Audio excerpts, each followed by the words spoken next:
뉴스룸을 시작하겠습니다. 러시아 모스크바에서 테러가 발생해 90명 넘게 숨졌습니다. 콘서트를 보러 온 시민들을 노린 무차별 총격이었는데 이슬람 국가인 IS가 이번 테러의 배후를 자처했습니다. 먼저 최연수 기자입니다.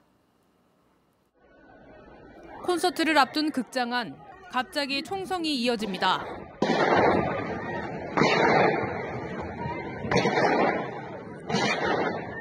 현장은 순식간에 아비규환으로 변합니다. 현지 시간 22일 밤 러시아 모스크바 외곽의 공연장에서 벌어진 테러입니다. 무차별 총격으로 최소 93명이 숨지고 100명이 넘는 사람이 다쳤습니다. Можете примерно подсчитать, сколько человек было ранено? Не могу. Это десятки или это? Это больше десяток. 괴한들은 자동소총으로 중무장한 채 극장 곳곳을 돌며 총을 난사했습니다. 총격은 20분 가까이 이어졌습니다. 현지 언론은 괴한들이 화염병을 던지면서 대형 화재도 발생했다고 전했습니다. 러시아 정부는 이번 공격을 테러로 규정했습니다. 현재 이번 테러와 관련된 11명이 체포된 가운데 러시아 정부는 이 가운데 4명이 직접 공격에 가담했다고 밝혔습니다.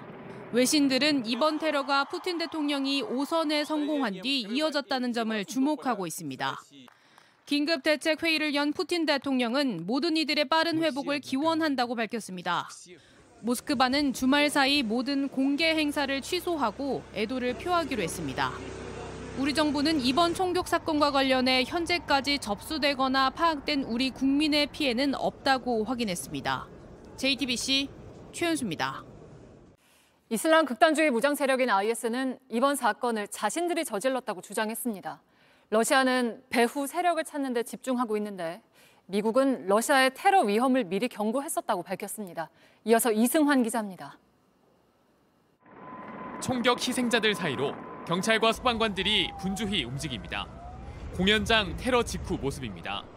사망자 수습이 한창이던 그때 이슬람 극단주의 무장 세력인 IS가 SNS에 글을 올렸습니다. IS 전투원들이 러시아 수도 모스크바 외곽에서 열린 대형 모임을 공격했다는 내용이었습니다. 미국 정부 역시 이번 공격을 IS의 소행으로 추정하고 있습니다. 미국 국가안전보장회의 대변인은 이달 초 테러리스트가 모스크바 콘서트장 등을 대상으로 세운 공격 계획을 파악해 러시아 당국에 전달했었다고 말했습니다. 외신들 역시 러시아 정부가 이달 초 유대교 사원 공격을 준비하던 IS 조직원 6명을 사살한 것과 연관성을 주목하고 있습니다. 다만 러시아 당국은 모든 가능성을 열고 테러 배후 세력을 찾고 있습니다. 러시아는 테러범들이 우크라이나와 접촉했다고 주장했지만 우크라이나는 전혀 무관하다며 선을 그었습니다. Давайте зафіксуємо. Україна точно, абсолютно точно не має ніякого відношення до цих подій. По-перше, тому що в нас є повноцінна, повномасштабна, величезна 우크라이나 군 정보기관은 이번 참사가 푸틴 대통령 측의 자작극일 수도 있다는 의혹도 제기했습니다. JTBC 이승환입니다. 이번 총선에선 38개 정당이 비례대표 후보를 내면서 역대 가장 긴 투표 용지가 만들어졌습니다. 51.7cm에 달하는 길이 때문에 자동 개표를 할 수 없어서 수작업으로 개표가 진행됩니다. 최종적으로 집계된 후보자 평균 나이는 56.8세로 지난 총선보다 2살 많아졌습니다. 이재승 기자입니다. 22대 총선에서 비례대표 후보를 낸 정당은 모두 38곳입니다. 이에 따라 투표용지 길이만 51.7cm에 달할 것으로 예상됩니다. 역대 총선 중 가장 긴 투표용지입니다. 투표용지가 너무 길다 보니 자동 개표도 불가능한 상황입니다. 선관위가 신형 분류기를 도입했지만 처리 가능한 최대 범위는 34개 정당까지입니다. 때문에 모든 개표는 수작업으로 이뤄질 전망입니다. 후보자 남녀 성비는 남성 86%대 여성 14%로 집계됐습니다. 직업별로는 정치인이 65%로 가장 많았고 변호사, 교수, 강사, 의사, 약사 순서였습니다. 후보자 평균 연령은 56.8세로 집계됐습니다. 21대 총선보다 2살 높아졌습니다. 최고령은 경북 경주에 출마한 무소속 김일은 후보로 올해 85세입니다. 나이가 가장 적은 출마자는 우서영 민주당 후보와 여찬 진보당 후보로 올해 28세입니다.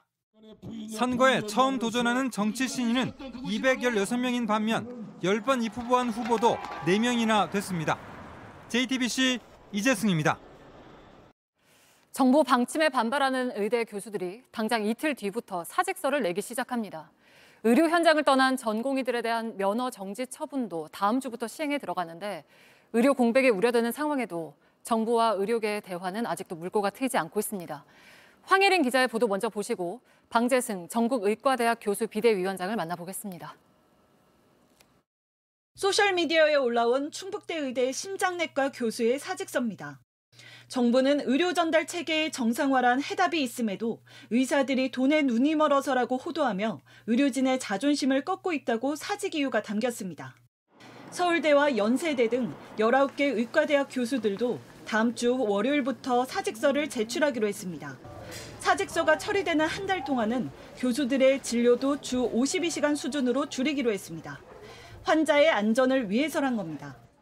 의사의 누적된 피로 때문에 심신 안정이 안 되고 그러니까 실수를 하고 그로 인해서 계속 환자를 위험에 노출시키고 결국은 환자한테 위해가 가기 때문에 이렇게 한다는 거를. 이런 움직임에도 정부는 떠난 전공의들의 면허정지 처분을 시행할 예정입니다. 사전 통보를 받은 전공의들의 의견 제출 과정이 오는 25일부터 순차적으로 끝나면 정부는 바로 다음 날인 다음 주 화요일부터 실제 전공의들의 면허정지 처분에 들어갑니다. 교수들의 사직서가 처리되고 전공의 면허정지 처분 송달이 효력을 발휘하기 전까지 시간이 남아있지만 아직도 정부와 의료계 간 대화의 자리는 마련될 기미가 없습니다. 이런 가운데 다음 주엔 대한의사협회를 이끌어갈 새로운 수장이 뽑힙니다. 결선에 오른 두 후보 모두 강경파로 분류돼 정부와의 갈등은 더욱 커질 걸로 보입니다. JTBC 황예린입니다.